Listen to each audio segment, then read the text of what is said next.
Come On, new film written and directed by Mike Mills, starring Joaquin Phoenix, Gaby Hoffmann and Woody Norman. Shot in black and white and yet has already been described as a warm, pleasant film, and it's largely true.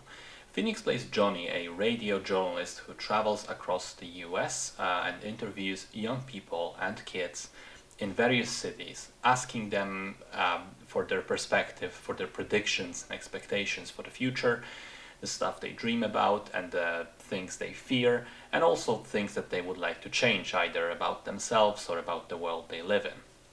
One day he gets asked by his sister to babysit her 9-year-old son Jesse for a few days while she gets out of town, which he agrees to.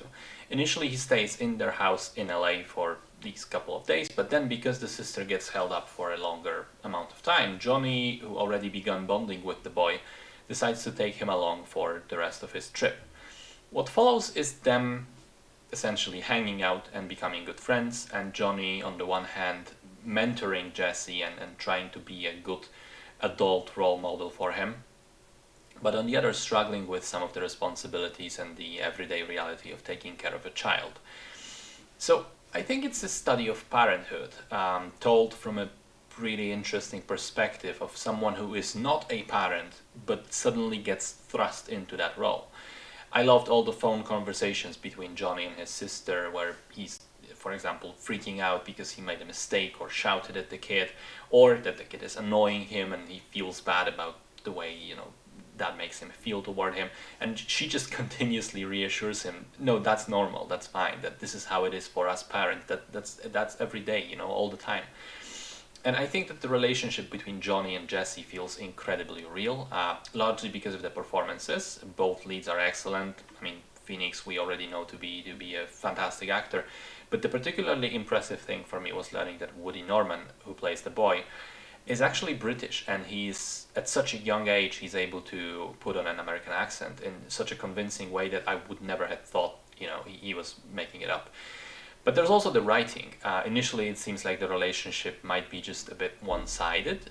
Both guys are slightly odd and find connection in their weirdness, and it seems like it's all just going to be fun and warmth and kindness.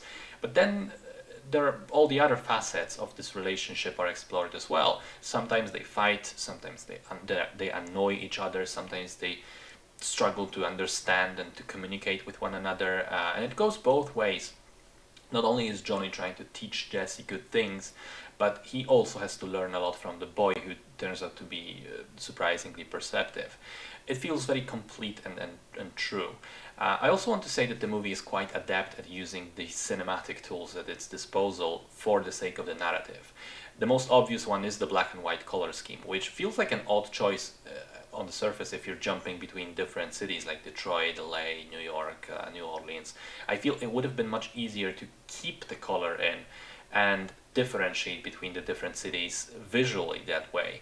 But the filmmaker said no, let's not do that. And I don't know the exact reasons, but it definitely makes the film feel more uniform in that way. Secondly, though, I felt that the movie is also very adept at showing us the internal monologue and the thoughts of a character in a very cinematic and visual way, which is a difficult thing to do. Sometimes it uses Johnny's profession as a tool, as a crutch. He records audio journals with his thoughts and events of the day, which helps him reflect and helps us understand what he's going through, what he's thinking. And on top of that, the film uses also flashbacks, but not in the usual extended, longer way where we go and learn everything about a certain event, but rather as very quick, brief interruptions to the current day narrative. And the flashbacks are just meant to show us a very certain specific situation or moment that the character is remembering at that second, as it is informing their thoughts and decisions and emotional state. All in all, I agree with the other critics who said it's a warm and heartfelt film. I thought it's very human as well, in the way it navigates between humor and tragedy and mixes lighthearted moments with some serious conversations. And all of that manages to feel very fresh at the same time. So, solid stuff.